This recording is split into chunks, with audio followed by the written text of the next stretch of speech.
Indonesia adalah negara yang sangat kaya. Mulai dari bahasanya, budayanya, makanannya, bahkan kisah-kisah mistisnya. Siapa yang tidak kenal dengan tokoh urban legend ini? Yaitu Genderuwo. Semua kenal, namun tidak semua mengetahui sejarah di balik Genderuwo. Sebab Genderuwo itu ada dua golongan.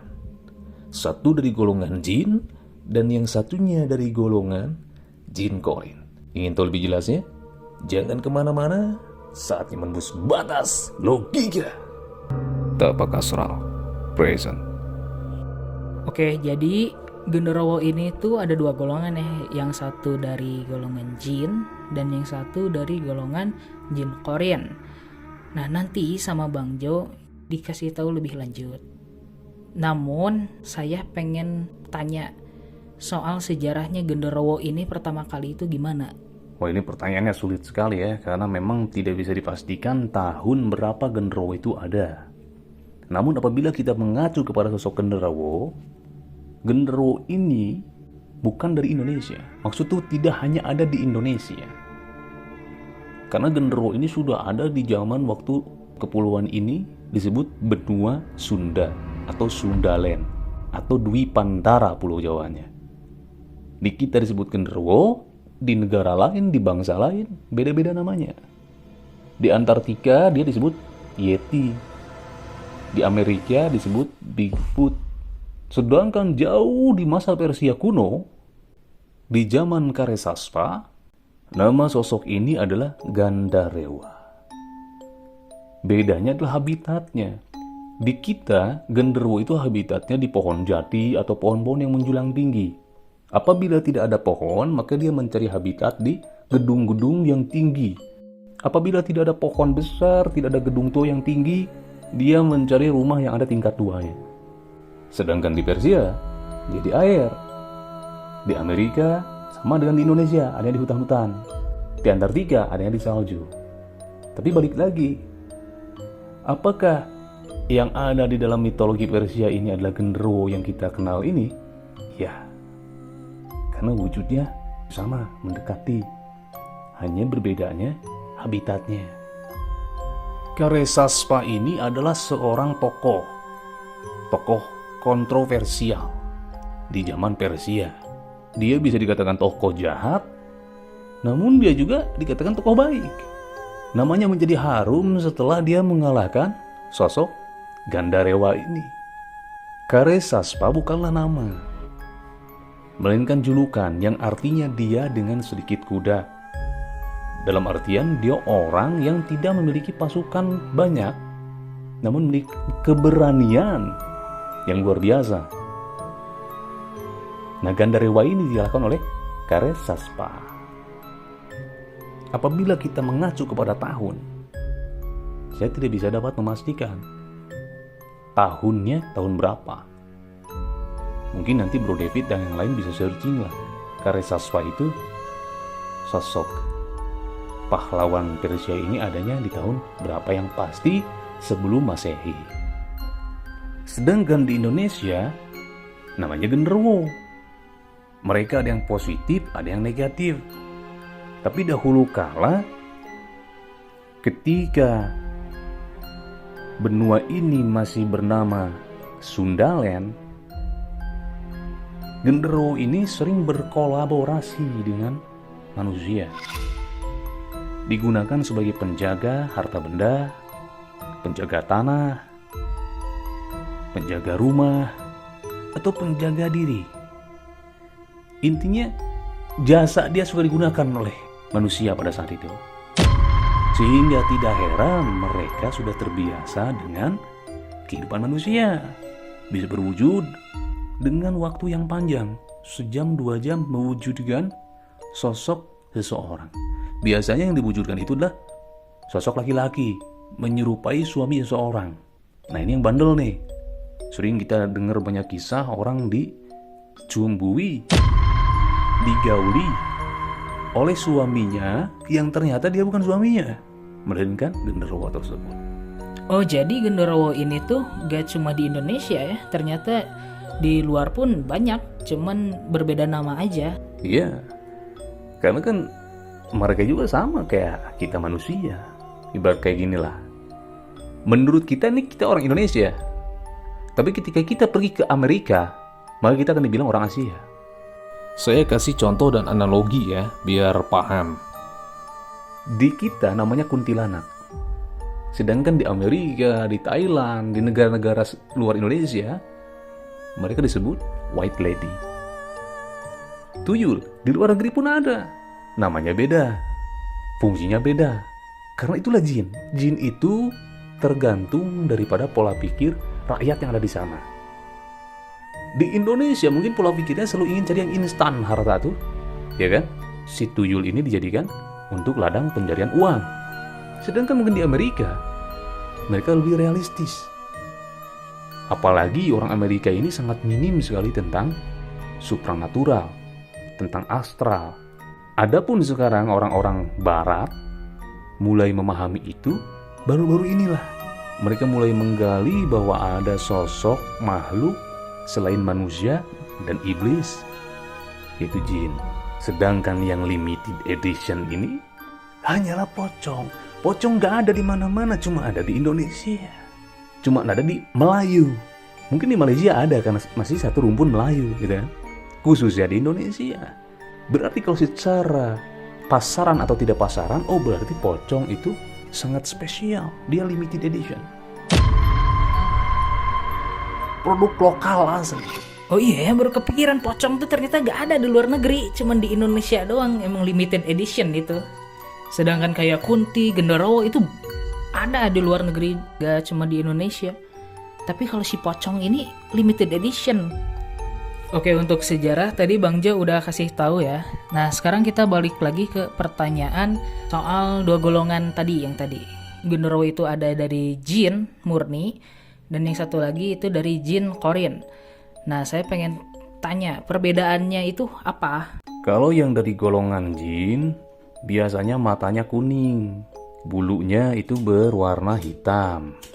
Sifatnya sama kayak kita manusia, ada yang jahat, ada yang tidak, ada yang agresif, ada yang slow. Karena Tuhan menciptakan jin dan manusia itu untuk beribadah kepada Allah Subhanahu wa taala. Mereka punya pilihan. Nah, sedangkan dari golongan korin, dia menyerap energi negatif dari rasa dendam, rasa ketidakikhlasan, amarah, dan sifat buruk orang yang meninggal dalam keadaan tidak baik. Sehingga gumpalan-gumpalan negatif itu menjadi satu dan mewujudkan wujud yang seperti genderuwo itu, yang berbulu lebat, tinggi, bertaring. Itu pun ada artinya, bahwa sifat dia seperti itu semasa hidup. Buas kepada orang, mudah marah kepada orang, tidak bisa menjaga kelaminnya, berganti-ganti dari lubang satu ke lubang yang lainnya. Gali gali gali gali gali lubang, gali gali gali gali gali lubang. Penuh dengan keserakahan dan rasa tinggi hati. Karena sesungguhnya jin korin ini memang ditugaskan oleh Allah Subhanahu wa taala untuk memfitnah diri kita, untuk menghinakan diri kita. Yang menghinakan adalah siapa? Amal perbuatan kita sendiri. Sehingga ketika kita mati, ruh kita dibarja, jiwanya diambil oleh korin ini dengan bentuk yang mewakili sifatnya selama dia hidup. Begitu, paham ya? Oke, alhamdulillah ya, sudah paham. Terima kasih Bang Jo udah kasih tahu apa perbedaannya itu. Oke Bang Jo, saya pengen tanya lagi nih. Tadi kan Bang Jo bilang kalau genderuwo ini ibaratnya kayak pernah dipelihara gitulah sama manusia. Emang boleh kayak gitu Bang Jo? Ya, sebenarnya pertanyaan ini mungkin saya menjawab tidak bisa secara objektif ya. Kenapa? Karena saya mengacu kepada agama saya, Islam. Karena saya Islam, maka saya hanya akan menjawab secara hukum Islam. Ya tidak boleh kita berkolaborasi dengan sebangsa jin. Kecuali jin itu yang ingin ikut kita tanpa kita tahu misalkan. Apa itu boleh? Boleh, selama dia tidak mengganggu, selama dia ikut tunduk kepada Allah. Ketika kita sholat, dia ikut bersolat, gak jadi masalah. Kita bersaudara dengan jin boleh. boleh dengan jin yang seiman. Karena jin juga makhluk Allah. Yang tidak boleh adalah kita meminta-minta kepada jin. Ya seperti tadi, berkolaborasi, beraliansi, minta dijagalah rumah, pekarangan, perkebunan, dan lain sebagainya. Nih kalau kayak gini metode masih digunakan di zaman ini, security udah gak bakalan laku bro, masih CCTV.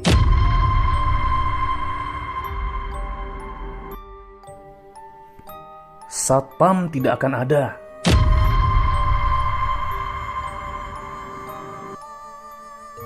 Polisi tidak akan ada.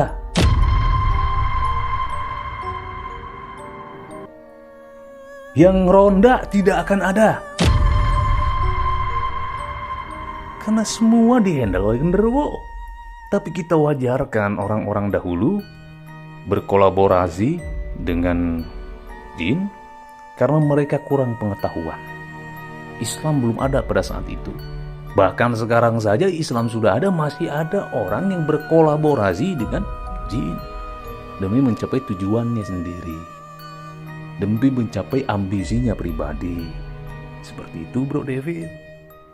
Apakah genderuwo ini tuh visualisasinya memang berwarnanya seperti itu? Apakah ada warna yang lain yang lebih spesifik gitu?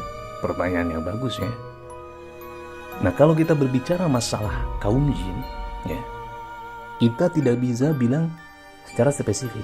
Karena jin ini mengolah bentuk dari pola pikir kita, dari imajinasi kita, dari doktrin yang kita terima. Kenapa kita selalu melihat sosok genderuwo seperti itu? Berbulu, tinggi besar, ya kan? Karena doktrin yang kita terima dari dahulu, dari yang pernah melihat ataupun yang mengaku melihat, bentuknya seperti itu, maka dia sudah kebetahan berkamuflase menjadi bentuk itu. Salah satu contoh nih ya, di Antartika, genderuwo ini namanya Yeti dan bulunya putih.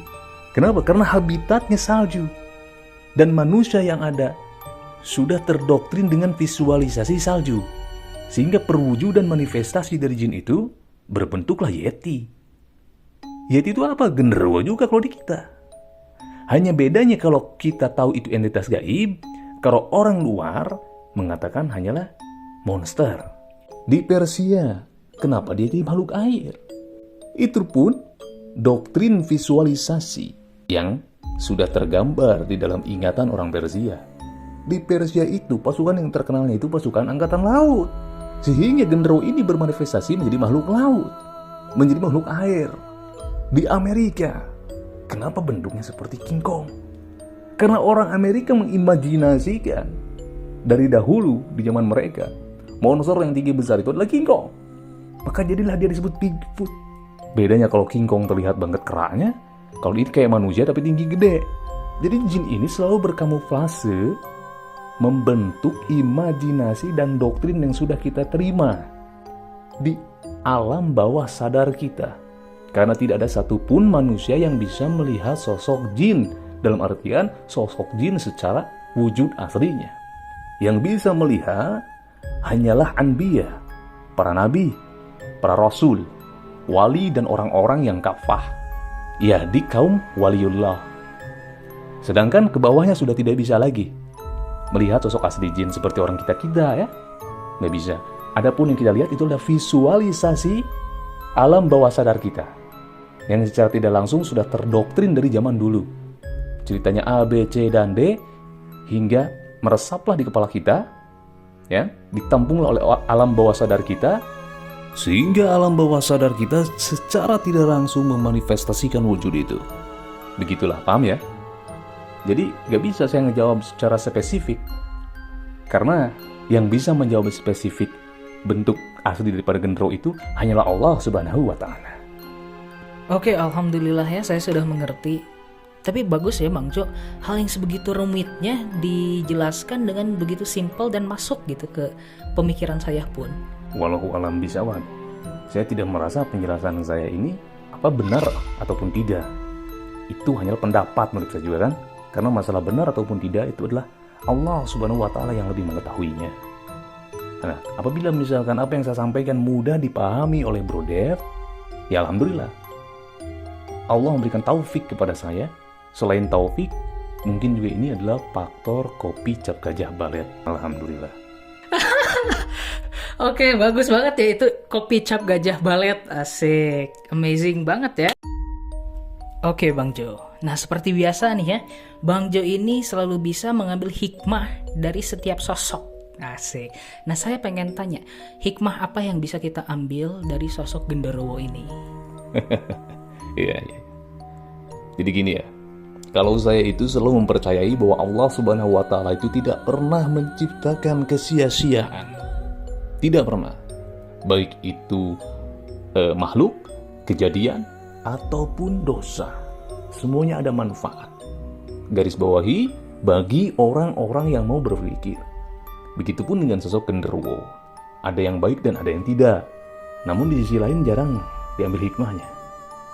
Hikmah dari genderuwo ini adalah kita sebagai orang yang hidup, janganlah kita bersifat serakah. Ambisi itu harus ada. Harus sebagai manusia, sebagai perintah dari Allah Subhanahu wa Ta'ala, kejarlah dunia dan akhirat. Lantas bagaimana kita bisa mengejar dunia dan akhirat apabila kita tidak memiliki ambisi? Orang gak bakalan hidup kalau gak ada ambisi. Terlalu munafik kalau orang bilang kayak gini, oh saya tidak ada ambisi. Kalau dia gak ada ambisi, dia gak mau makan, dia gak mau minum. Simple kok. Orang mau makan, mau minum karena ada dorongan ambisi. Yang dorongan ambisi itu membuat dia ingin makan. Tapi kita jangan berlebihan. Nah, orang yang menjadi genderuwo ini adalah orang yang mengutamakan uang ketimbang segalanya. Money oriented. Uang, dan uang. Segala macam dihalalkan, yang penting dia banyak uang. Tidak pernah mau kalah, egonya harus menang sendiri. Maka perwujudannya besar seperti itu adalah simbol daripada hatinya dan egonya yang begitu tinggi. Tinggi hati, tinggi ego. Lalu bulunya yang banyak seperti apa? Seperti seekor kera. Ya? Karena hanya kera yang tidak bisa dinasehati. Ketika dinasehati, kera cuman runyah renyoh. Itu bahasa Jerman. Runyah renyoh kalau bahasa Indonesianya apa ya? Artinya menggerakkan bibir, mengejek orang lain gitu kan. Suka ngeyel, seperti seekor kera sifatnya. Maka perwujudannya ketika dia meninggal, ruhnya di barzah, mempertanggungjawabkan amal perbuatannya, sedangkan jiwanya, nafsunya, ketidakikhlasannya dikontrol oleh korin, dan diwujudkanlah bentuk yang seperti itu, mewakili sifatnya yang seperti itu, bahwa engkau bukan manusia di mata Allah, tapi engkau seperti inilah, seperti binatang. Sifatmu seperti ini ketika engkau masih hidup. Fitnah korin inilah yang termasuk ke dalam fitnah kubur. Sedangkan fitnah akhir zaman adalah fitnah Al-Masih Ad-Dajjal. Terus matanya yang merah, yang dari golongan jin korin ini. Kalau yang dari golongan jin kan matanya kuning. Tapi kalau dari golongan jin korin matanya merah. Ya karena penuh amarah selama hidupnya. Lalu taring, karena dia suka menghisap orang lain. Menghisap sesamanya. Menghisap gimana? Seperti Dracula? Bukan. Maksudnya menghisap seperti ini. Orang sedang kena musibah. Dia manfaatkan musibah orang itu. Atau misalkan harta benda orang lain diambil dengan cara yang tidak baik oleh dia. Itu kan sama dengan menghisap kan. Sedangkan genderuwo yang positif itu yang bermata kuning. Pasti ada pertanyaan, tapi kan dia juga bertaring. Berarti dia juga makhluk yang serakah dong? Oh tidak, karena dia murni jin. Dari awal diciptakan sudah seperti itu bentuknya. Bukan dari atas simbol daripada sifat buruk suatu makhluk. Berbeda dengan genderuwo yang dari manipulasi ataupun manifestasi jin korin. Poin positifnya dari genderuwo apa? Buat kita. Nah, ini dari yang sebangsa jin ya, yang bermata kuning. Genderuwo yang rupanya seperti itu, bertaring seperti itu, dia masih ada adab dan kebaikan. Dia masih tahu moral. Karena biasanya orang yang diganggu oleh genderuwo yang bermata kuning ini adalah orang yang tidak bermoral. Misalkan melakukan hubungan di luar nikah, di alam, di bawah pohon lah, di gunung lah, gak beradab. Ya. Nah ini sebenarnya orang seperti ini lebih keras daripada keras. Oke, itulah hikmah yang kita bisa ambil dari sosok genderuwo ini ya. Nah, adakah statement terakhir nih, Bang Jo? Statement terakhir dari saya seperti biasa. Saya bukan orang waras, saya bukan orang benar. Karena menurut saya di dunia ini tidak ada yang benar. Karena apabila kita benar, kita tidak akan berada di dunia. Karena bapak kita pun Nabi Adam alaihissalam ada di dunia karena kesalahan. Namun, dari kesalahan itu kita belajar. Jangan sampai kita kebetahan dengan kesalahan itu. Sebab kita adalah manusia berakal. Itulah fungsinya akal untuk kita. Untuk memfilter informasi yang kita dapatkan. Seperti apa yang saya katakan sekarang, ambil yang baiknya, buang yang buruknya. Dan selalu bersikap tawadu, bersikap rendah hati kepada sesama. Ingat, rendah hati bukan berarti rendah diri. Kalau rendah diri itu minder, selalu merasa diri kita itu yang paling menderita dalam hidup, itu namanya pesimis namanya kalau gitu ya. Tetapi dalam Islam itu diajarkan rendah hati. Dalam artian, kita tidak menyombongkan dan mengangkuhkan diri kita. Karena kita adalah makhluk-makhluk yang hina. Itu kenapa kita selalu ingatkan untuk beristighfar. Nah mungkin itu yang bisa saya sampaikan Bro David. Terima kasih juga untuk Bro David yang sudah menemani saya di sini. Juga kepada seluruh astralizer yang tetap setia mendengarkan obrolan kami berdua. Sehat selalu untuk semuanya. Benar dan tidaknya kita kembalikan kepada Allah Subhanahu wa Ta'ala yang Maha Benar. Sampai jumpa lagi di lain waktu. Selamat menembus batas logika dan salam rahayu tapak astral.